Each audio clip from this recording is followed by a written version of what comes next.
स्वागत है मेरे प्यारे बच्चों, कैसे हैं आप लोग। इंजीनियर की इमेजिनेशन पर स्वागत है आप लोगों का। मेरा नाम है शैलेंद्र कुमार वर्मा और मैं लेकर के हाजिर हूँ फिजिक्स का सबसे बेहतरीन टॉपिक, सबसे बढ़िया और सबसे कंसेप्चुअल क्वेश्चन जहाँ से बनते हैं और जिसका हर एक चैप्टर में काम होता है, न्यूटन्स लॉ ऑफ मोशन। इसका हम लोग फर्स्ट पार्ट और बेसिक चीज हम लोग डिस्कस कर चुके हैं। अब हम लोग को डिस्कस करना है न्यूटन का second law and third law, और हम लोग को जानना है कि कैसे बना सकते हैं फ्री बॉडी डायग्राम और फोर्स की डेफिनेशन क्या होती है और कैसे फोर्स हमारे पास एग्जिस्ट करता है। इन सब चीजों के बारे में जानकारी रखनी है। तो न्यूटन फर्स्ट लॉ में हम लोगों ने क्या सीखा मेरे प्यारे बच्चों? न्यूटन के फर्स्ट लॉ में हम लोगों ने ये सीखा है कि जो डेफिनेशन है फोर्स की वो क्या है। डेफिनेशन ऑफ फोर्स क्या है? हमने कहा कि देखो भाई, जो फोर्स ऐसा एक्सटर्नल एजेंसी है, ऐसा बाह्य कारक है, ऐसा एक्सटर्नल एजेंसी है जो किसी बॉडी के स्टेट को चेंज करता है या चेंज करने का कोशिश करता है।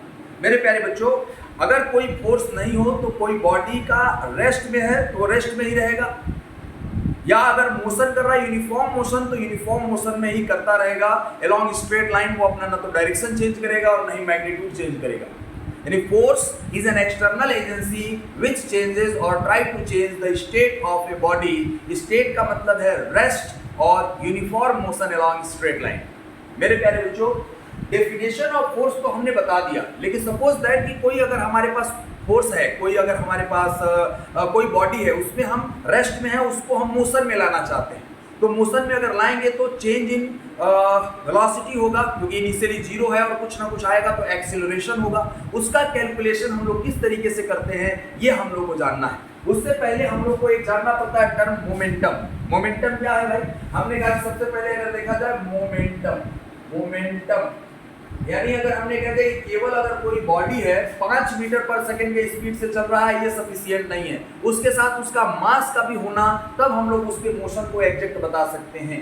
तो हमारे पास एक टर्म फिजिक्स में डिफाइन किया गया और वो कहा गया कि मास और वेलोसिटी के प्रोडक्ट को हम लोग क्या कहते हैं? मोमेंटम कहते हैं। Product of mass and velocity is known as momentum. Product of mass and velocity. और मोमेंटम हमारे पास वेक्टर क्वांटिटी है, और वेक्टर है तो direction same direction as velocity, same direction as velocity. Momentum का डायरेक्शन कैसा होगा? वही होगा जो डायरेक्शन वेलोसिटी का होगा। और वेलोसिटी हमारे पास कैसा क्वांटिटी है? वेक्टर क्वांटिटी है, तो इसलिए हमारे पास मोमेंटम भी क्या है? मास हमारे पास मल्टीप्लायर है। मेरे प्यारे बच्चों, मोमेंटम एक इसका यूनिट क्या होगा? अगर हम लोग कहें यूनिट हमारे पास हो जाएगा केजी मीटर पर सेकेंड, और डायमेंशनल फार्मूला हो जाएगा mlt-1। मोमेंटम मतलब मास और वेलोसिटी, एग्जैक्ट वेलोसिटी हमने कहते हैं जैसे 5 मीटर पर सेकेंड से अगर एक पत्थर को फेंके हैं और 5 मीटर पर सेकेंड से रोलर आ रहा है, दोनों का स्पीड बराबर है। लेकिन आप सोच सकते हैं कि अगर हमें चेंज करना होगा, इसके स्टेट को अगर हमें चेंज करना होगा तो रोड रोलर अगर है, रोड रोलर बने बहुत हैवी बात, मतलब उसमें हमें ज्यादा एफर्ट लगाना पड़ेगा। और 5 मीटर पर सेकेंड के स्पीड से चल रहा है किसी बॉडी को, उसका अगर स्पीड चेंज करना है तो हमें उसमें कम एफर्ट लगाना पड़ेगा। यानी हमारे पास केवल स्पीड कह देने से काम नहीं था, उसमें हमें मास को भी इन्वॉल्व करना पड़ा। और उसी मास को इन्वॉल्व करने के साथ अगर मास और वेलोसिटी के प्रोडक्ट को हम लोगों ने क्या कह दिया? मोमेंटम एक वेक्टर क्वांटिटी है और ये हमेशा हमारे पास सेम डायरेक्शन में होगा जो वेलोसिटी के डायरेक्शन में। ठीक, अब हमने कहा चलिए ठीक है सर, हम लोग न्यूटन के सेकंड लॉ को समझने की कोशिश करते हैं। तो न्यूटन के सेकंड लॉ को समझने की कोशिश करने से पहले हमने अभी बताया आपको कि डेफिनेशन ऑफ फोर्स क्या होता है। Force is an external agency which changes और try to change the state of a body. तो मेरे प्यारे बच्चों, अगर स्टेट चेंज करना है तो हमने कह दिया कि भाई कितना फोर्स चाहिए। भाई अगर आप सब कोई टॉप करना चाहता है, सब कोई बहुत अमीर बनना चाहता है, बहुत कुछ करना चाहता है, लेकिन उसके लिए कितनी मेहनत करनी पड़ेगी ये अमाउंट भी तो देखना पड़ेगा। Amount of hard work. मेरे प्यारे बच्चों, फोर्स अगर हम किसी बॉडी का अगर हम ये कहते हैं कि चलती हुई ट्रेन को हम रोक देंगे, हाँ रोक सकते हैं, लेकिन उतना फोर्स आपके पास होना चाहिए। वो फोर्स आप कहाँ से लाएंगे? जितना वो थ्रस्ट अप्लाई कर रहा है उतना थ्रस्ट अगर आपने लगा दिया वो रुक जाएगा, इसमें कोई दो राय नहीं है। लेकिन उतना फोर्स का अमाउंट हम कैसे कैलकुलेट करेंगे? तो हमने कहा कि न्यूटन ने अपने सेकेंड लॉ में NSL बोला जाता है, Newton second law. Newton second law क्या कहता है? The rate of change of momentum, rate of change of momentum of a body is directly proportional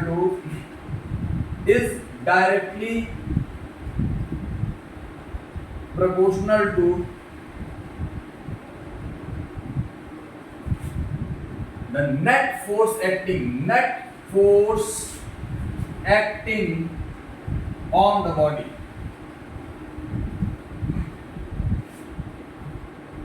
मेरे प्यारे साथियों, इस बात को समझना बच्चों, नेट फोर्स कह रहा है, net force acting on the body. Net force external जो हमारे पास एजेंसी है वो कितना फोर्स काम कर रहा है, यानी force F is directly proportional to dP upon dt। मेरे प्यारे बच्चों, अगर हम लोग फोर्स यहां से प्रोपोर्शनलिटी साइन हटाएंगे तो F equals to K dP upon dt होता है, और SI सिस्टम में K का जो वैल्यू होता है K equals to 1 in SI system. SI system में अगर हम लोग बात करेंगे तो F इक्वल्स टू क्या हो जाएगा, dP अपॉन dt। मेरे प्यारे बच्चों, इस बात को समझना बहुत जरूरी है। मोमेंटम में चेंज, क्या चेंज करना है बेटा, मोमेंटम में चेंज का रेट फोर्स है, मोमेंटम में चेंज का रेट फोर्स है। आज मैं आप लोगों को ये फील कराऊंगा कि केवल फार्मूला ही नहीं है न्यूटन्स लॉ ऑफ मोशन, इसका कैसे हम लोग इंपैक्ट करते हैं और कितना बड़ा ये वर्क है, ये बात है, और कैसे फोर्स एक्सर्ट हो सकता है, इसके बारे में हम लोग समझेंगे। मेरे प्यारे बच्चों, मोमेंटम में चेंज का रेट, पहले तो समझे कि मोमेंटम का चेंज का रेट क्या है। मोमेंटम मतलब मास इनटू वेलोसिटी, मास में चेंज हो जाए तो मोमेंटम चेंज होगा, और वेलोसिटी में चेंज हो जाए तो मोमेंटम चेंज होगा। मतलब हमारे पास फोर्स, मैं ये डेफिनेशन मिटा रहा हूँ, ये डेफिनेशन आप लोगों ने आई होप कि लिख लिया होगा। मेरे प्यारे बच्चों, हमने कहा कि देखो थोड़ा हम लोग को स्पेस की जरूरत है, तो ये rate of change of momentum, तो कैसे चेंज कर सकते हैं आप मोमेंटम। हमने कह दिया कि मोमेंटम अगर चेंज करना है बच्चा लोग तो कैसे मोमेंटम चेंज होगा।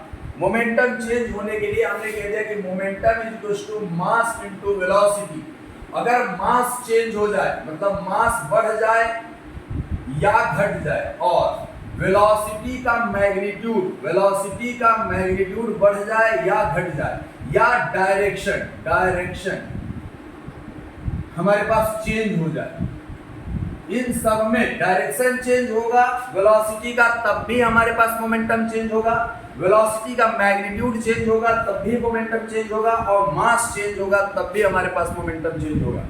और मोमेंटम कितनी देर में चेंज करना है ये फोर्स बताएगा। अगर धीरे धीरे चेंज करना है, मतलब धीरे धीरे आप पढ़ाई कर रहे हो, 10 मिनट 15 मिनट केवल वीडियो देख रहे हो, या ऑनलाइन ऑफलाइन कहीं पर भी आप पढ़ रहे हो मेरे प्यारे बच्चों, बहुत कम समय दे रहे हो, तो तुम्हारा फोर्स का अमाउंट, ऐसा मत सोचना कम समय में अगर तुम टॉप कर सकते हो तो थोड़ा और समय दो, तुम बहुत अच्छे रिसर्च लेवल पर जाओगे। सर रिसर्च पे जाना नहीं, हमने कहा कि एडवांस को सॉल्व करना है।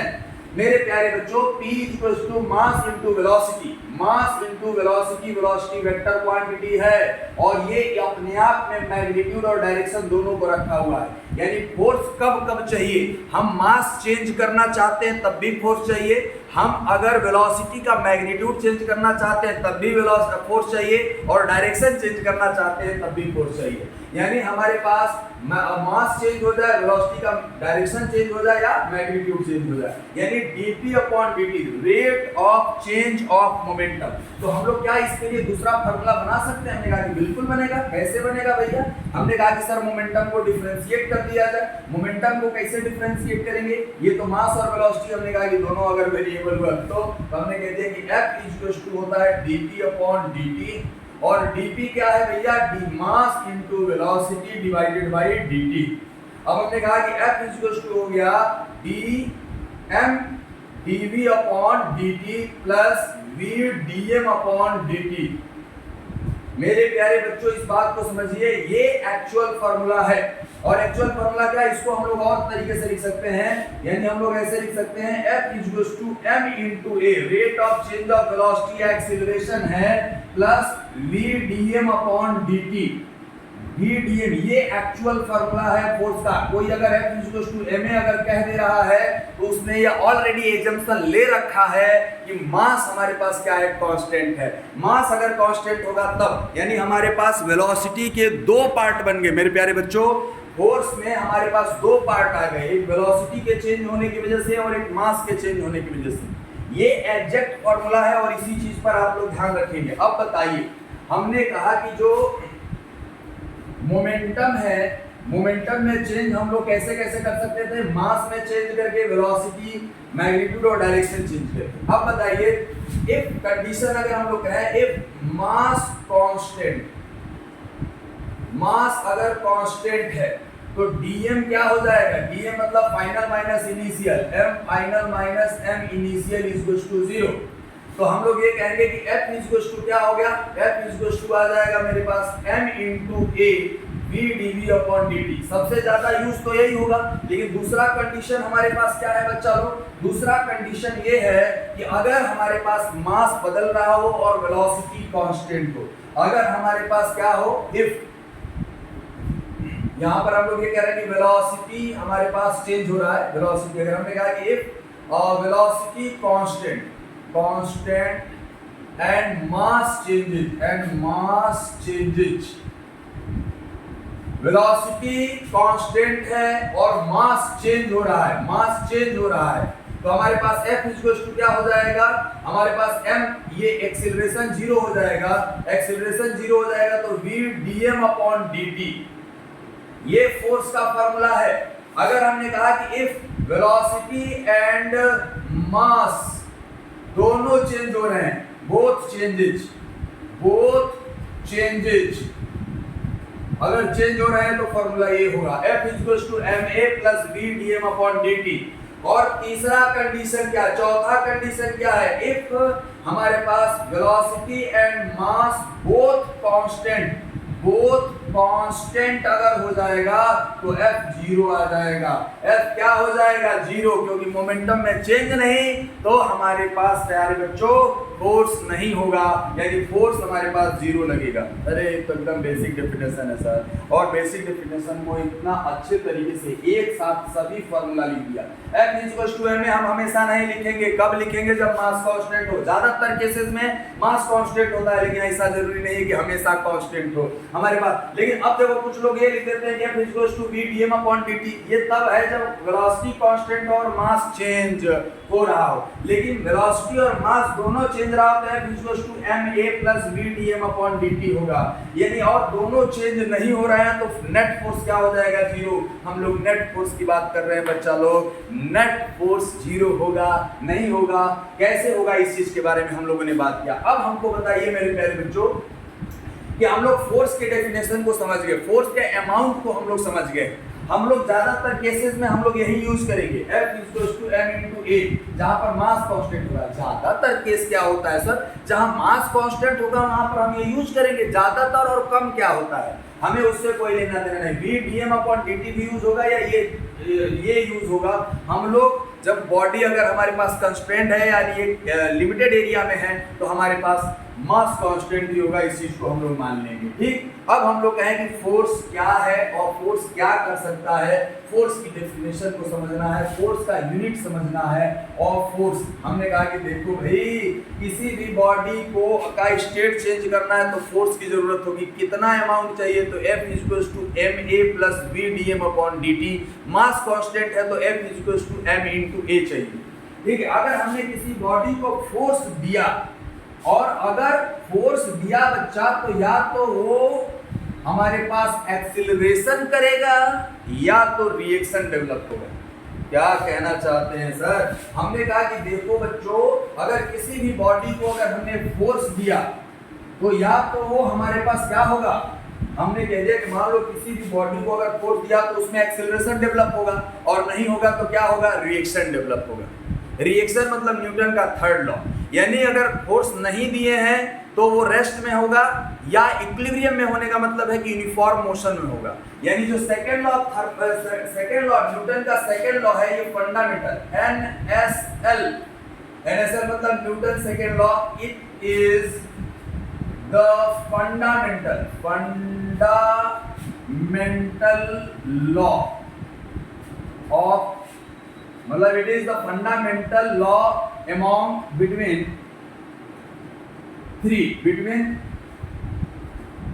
NSL, NFL NFL, NSL and NTL, Newton's third law. First law and second law और थर्ड लॉ में हमारे पास फंडामेंटल लॉ कौन सा है? सेकेंड है। यानी NSL, इट इज का मतलब कौन?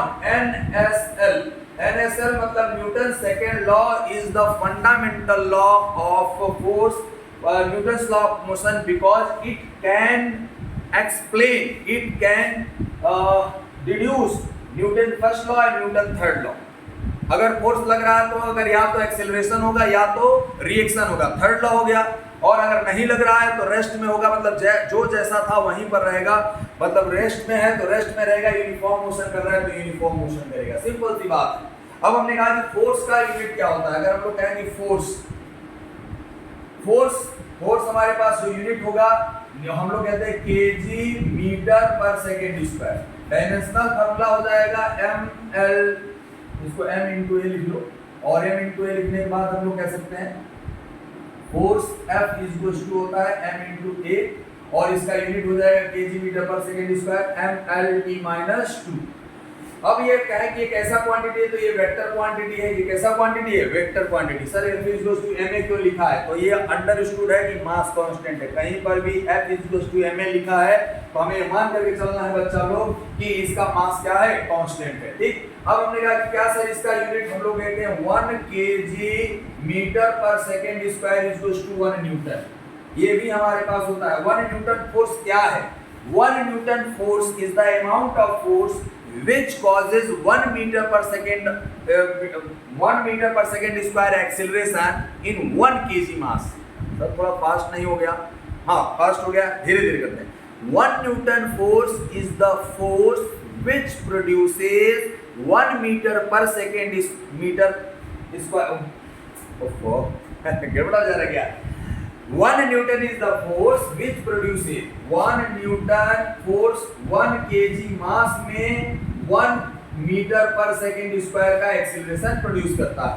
यानी हमने कहा कि 1 kg का मास रखा है, उसमें अगर 1 न्यूटन का फोर्स लगाएंगे तो जितना अमाउंट ऑफ फोर्स लगा है वो 1 न्यूटन है, 1 मीटर का एक्सीलरेशन आएगा। दूसरा तरीका, अगर 1 kg के मास में 1 मीटर पर सेकेंड स्क्वायर का एक्सीलरेशन अगर आ जाएगा तो क्या हो जाएगा? कहलाएगा कितना फोर्स लगा होगा? 1 न्यूटन लगा होगा। तो सिंपल सा F इक्वल टू ma से हम लोग निकाल लेंगे। दूसरा चीज, अब हमने कहा कि सर CGS यूनिट, CGS होता है डाइन।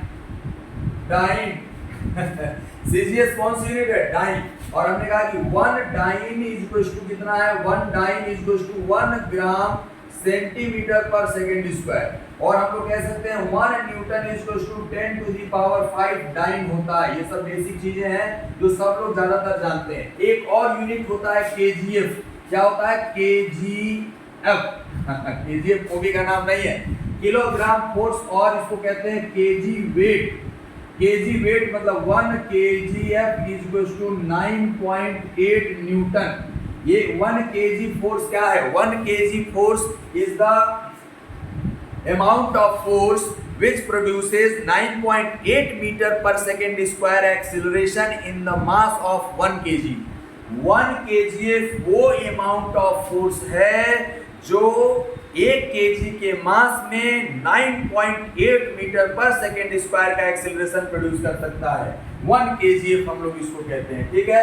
जनरली 1 kgf को हम लोग या 1 kg वेट को हम लोग लगभग में हम लोग 10 न्यूटन भी लिख सकते हैं। कितना न्यूटन लिख सकते हैं? 10 न्यूटन, 10 न्यूटन लिख सकते हैं। इज इट क्लियर एवरीवन और नॉट? इसमें अगर आपको दिक्कत होगा, बेसिक डेफिनेशन है।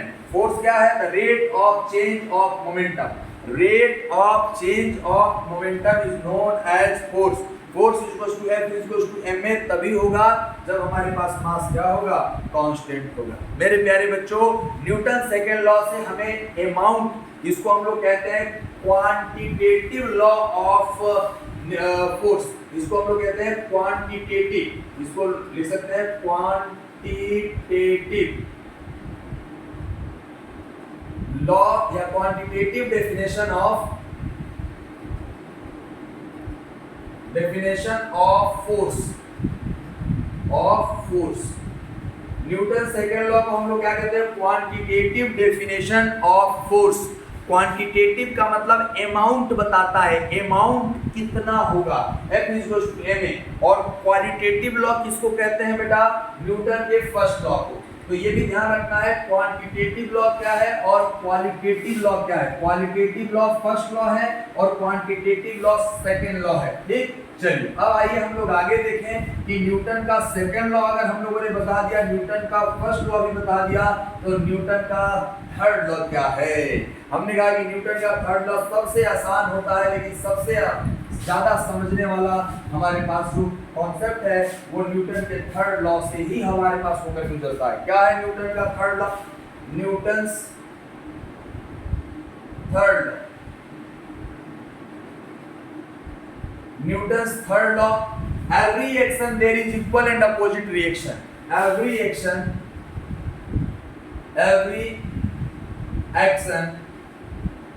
there is equal and opposite reaction. Reaction and action are always act on different body. Action and reaction always acts on different body। जैसे ही आप इस क्वेश्चन को पढ़ते हैं, इस डेफिनेशन को पढ़ते हैं, every action there is equal and opposite reaction, आपको ये लगता होगा कि एक दूसरे को कैंसिल क्यों नहीं कर देते। हमने कहा कि कैंसिल इसलिए नहीं कर पाते हैं भैया क्योंकि ये अलग अलग बॉडी पर काम करते हैं। एक्शन अलग काम करेगा, रिएक्शन अलग काम करेगा। और एक्शन और रिएक्शन में कोई भी अगर दो पेयर है, यानी हम लोग ये कहें कि पेयर ऑफ फोर्स, यानी इस दुनिया में कोई भी एक अकेला फोर्स नहीं हो सकता। अगर कहीं पर किसी ने फोर्स लगाया है तो वहां पर रिएक्शन कहीं ना कहीं से हुआ होगा। अगर रिएक्शन है तो एक्शन है, एक्शन है तो रिएक्शन है। अगर हमने कहा कि किसी को खींच करके गाल पर चाटा मार दिया जाए ऐसे, तो मेरे गाल पे और मेरे हाथ पर दोनों पर फोर्स बराबर लगेगा। अगर किसी को खींच करके गाल पे चाटा मार दिया जाए तो मेरे हाथ पर और गाल पर फोर्स बराबर लगेगा, लेकिन दर्द गाल पर ज्यादा होगा। क्यों? क्योंकि इसकी सेंसिटिविटी ऐसी है। मेरे प्यारे बच्चों, every action there is equal and opposite reaction यह बताता है कि पूरे यूनिवर्स में कोई भी ऐसा फोर्स सिंगल नहीं हो सकता। No force can be single force, it is always in pair. हमेशा किसमें होंगे? हमारे पास पेयर में होंगे। ठीक, तो ये न्यूटन का थर्ड लॉ है। और थर्ड लॉ हमारे पास क्या बताता है, थर्ड लॉ हमारे पास कैसे आता है, इस चीज को भी हम लोगों को समझना है। मेरे प्यारे बच्चों, अगर किसी सिस्टम पे बहुत सारे फोर्स काम कर रहे हैं, बहुत सारे फोर्स काम कर रहे हैं और उसका नेट रिजल्टेंट मोशन नहीं हो रहा। हमने कहा कि इस बॉडी पर, इस बोर्ड पर मैंने फोर्स लगाया, बहुत फोर्स लगाया, तो ये बोर्ड तो कहीं जा नहीं रहा है। और बोर्ड अगर नहीं जा रहा है, इसका मतलब है कि मेरे इस फोर्स का कोई ना कोई रिएक्शन डेवलप हो रहा होगा। अब देखो, इंजीनियर की इमेजिनेशन, अगर हमने कहा किसी आदमी से, किसी बच्चे से, स्टूडेंट से, तो पढ़ाई करो, तो अगर पढ़ने लगा तो एक्सीलरेशन हो गया मेरी बात का असर। अगर नहीं पढ़ेंगे तो नहीं पढ़ेंगे तो ये क्या हो गया? रिएक्शन। फिर से अगर आपके घर में या फिर आपने किसी को, कोई दोस्त ने ये कहा कि चलो चलते हैं, तो अगर तुम उसके साथ चलने लगे, चलो मूवी देखने चलते हैं, हाँ मूवी देखने, अगर तुम मूवी देखने जाने लगे तो जिस डायरेक्शन में उसने फोर्स लगाया था उस डायरेक्शन में मोशन हो गया। लेकिन अगर आपने कहा कि नहीं हम मूवी देखने नहीं जाएंगे, तो ये क्या हो गया? रिएक्शन हो गया। ये क्या हो गया बेटा? रिएक्शन। तो कभी हर को किसी ने आपने सुना होगा कि रिएक्शन कैसे कहते हैं, अरे तुम्हारा रिएक्शन बहुत बेकार है। रिएक्शन का मतलब जवाब। तो रिएक्शन तब आएगा जब एक्शन होगा। बिना एक्शन के रिएक्शन नहीं हो सकता, बिना एक्शन के रिएक्शन नहीं हो सकता। अरे बिना मतलब हम बिना एक्शन का, कहीं अगर एक्शन नहीं है तो वहां पर रिएक्शन नहीं होगा। अब हम अपने आप चल रहे हैं तो अपने आप करने का मतलब नहीं होगा कि सर नहीं, हम अपने आप, हमारा मन किया और हम चल दिए थे, हमारा मन किया और हम सिंगल बॉडी, एक्शन और रिएक्शन कैंसिल, एक्शन और रिएक्शन, अगर सिंगल बॉडी पर एक्शन और रिएक्शन काम करेगा तो हमारे पास क्या हो जाएगा? एक दूसरे को कैंसिल आउट कर देंगे। ठीक है, अब मेरे प्यारे बच्चों, हम लोग ये समझें कि अगर हमारे पास फोर्स समझ में आ गया, न्यूटन का फर्स्ट लॉ, न्यूटन का थर्ड लॉ हम लोगों ने समझ लिया, न्यूटन का फर्स्ट, सेकंड, थर्ड लॉ, तीनों लॉ। अब हम लोगों को जानकारी रखनी है कि what is the force, what is the action reaction. अब हमको बताइए एक्शन और रिएक्शन का मतलब क्या होता है। रिएक्शन के बारे में थोड़ा सा हम लोग समझते हैं। रिएक्शन फोर्स कितने टाइप के होंगे इसके बारे में भी हम लोग को जानकारी रखनी है।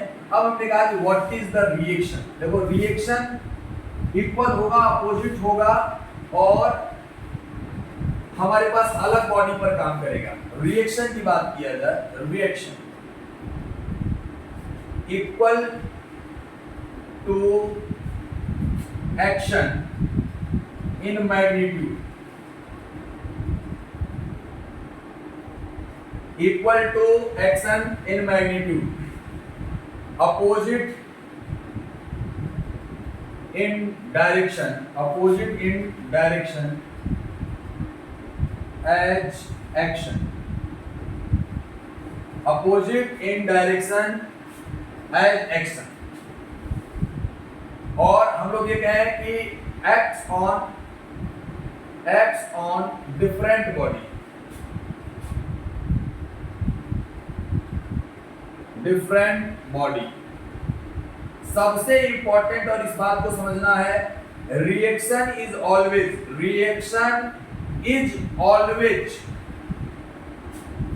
परपेंडिकुलर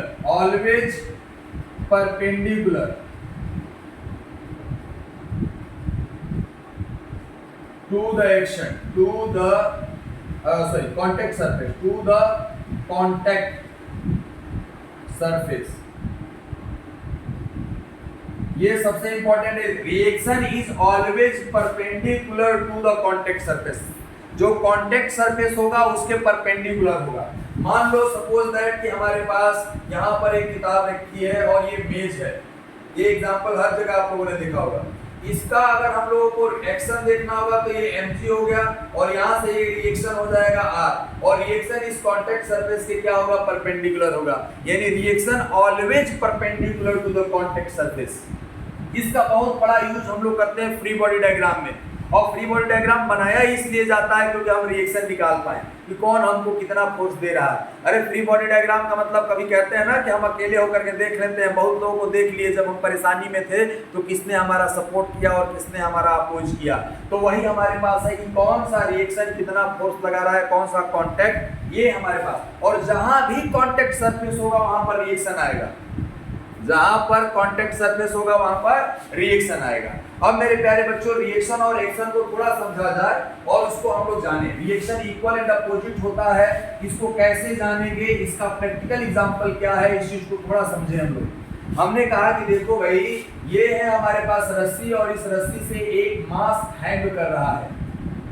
एक मास को हम लोगों ने ऐसे, इसका मास m दिया हुआ है, इसको हम लोगों ने लटका दिया है ऐसे रस्सी से। इसका वेट जो काम करेगा बेटा mg नीचे, और जैसे ही फोर्स मिला इसके मन में लड्डू फूटे। लड्डू कैसे फूटे, ये कहेगा कि चलो अब हमें चलने दो, हम चलेंगे। तो रस्सी ने कहा कि भाई मत जाओ, तुम रुको। तो रस्सी से बोला कि तुम भी चलो, कहा कि नहीं चलूंगा। तो कहेगा कि रिएक्शन लगाओ। mg फोर्स जैसे ही इस बॉडी पर आया, इसको किसने लगाया, अर्थ ने, तो इस पर नीचे की तरफ वर्टिकली डाउनवर्ड फोर्स लगने लगा।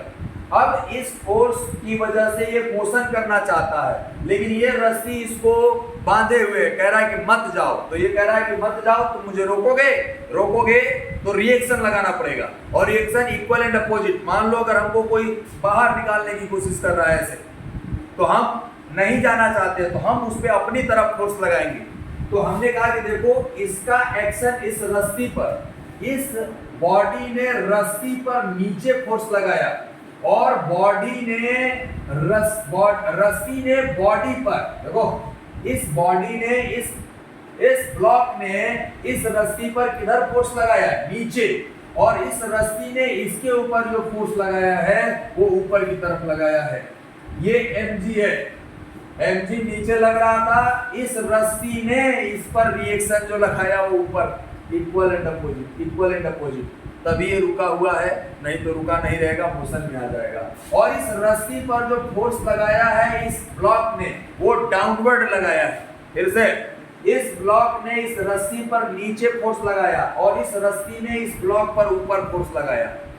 अब इस रस्सी को फोर्स मिल गया तो ये दीवार से कहेगा, इस छत से अब मुझे जाने दो। तो ये कह रहा है कि मत जाओ, तो ये कहेगा कि फोर्स लगाओ, इक्वल एंड अपोजिट। अरे वाह, ये रस्सी पर फोर्स लग गया और रस्सी ने इस दीवार पर जो फोर्स लगाया है वो दीवार पर किधर फोर्स लगाया है बच्चा, नीचे की तरफ, और ये कितना है T। अब T = mg है तो ये भी mg है, ये भी mg है और ये भी mg है। ये समझ में आया कि नहीं? इसको एकदम दोबारा से समझो। देखो इनके बीच में बातचीत हो रही है। ये ब्लॉक कह रहा है कि चलो मेरे साथ तुम भी, ये कह कि नहीं जाऊंगा, तुम यहीं पे रुक जाओ। तो इसने इस पर नीचे फोर्स लगाया और इसने इस पर ऊपर फोर्स लगाया। ये कह रहा है तुम चलो, ये कह रहा है नहीं जाएंगे।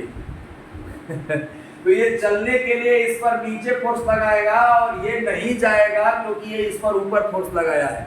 और इस रस्सी ने फिर इस छत पर फोर्स लगाया है नीचे और छत ने रस्सी पर ऊपर फोर्स लगाया है। यह बात समझ में आ गई मेरे प्यारे बच्चों?